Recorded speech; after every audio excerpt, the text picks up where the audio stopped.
कर्मों का कर्ज वक्त के किसी भी मोड़ पर चुकाना पड़ता है, चाहे वो इंसान हो या जानवर। एक परिवार में एक कुत्ता था जिसे परिवार का हर सदस्य दिल से चाहता था, परंतु वह कुत्ता हमेशा एक कोने में चुपचाप उदास बैठा रहता था।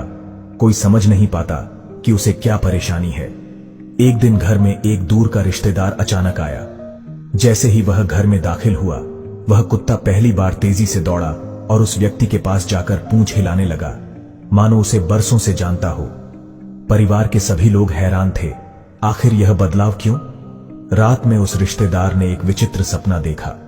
उसके दिवंगत पिता सपने में आए और बोले, बेटा, जब मैं जीवित था इस परिवार से मैंने एक कर्ज लिया था, परंतु उसे चुकाने से पहले ही मेरी मृत्यु हो गई। मेरी आत्मा उस कर्ज से मुक्त नहीं हो सकी और अब मैं इस परिवार का कुत्ता बनकर अपने कर्मों का हिसाब चुकाने के लिए वर्षों से यहां हूं।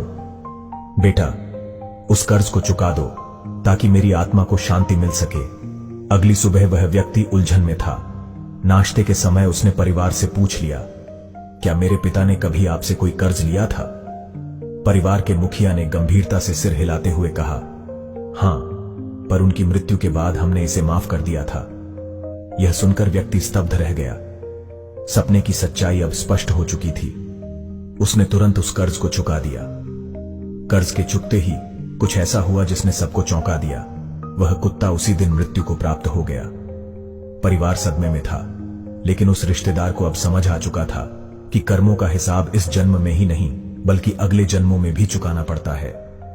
कहानी की सीख, कर्म का लेखा जोखा हर हाल में पूरा होता है, इसलिए हमें हर कर्म को सच्चाई, ईमानदारी और निस्वार्थ भाव से करना चाहिए ताकि आत्मा को शांति और मुक्ति प्राप्त हो सके।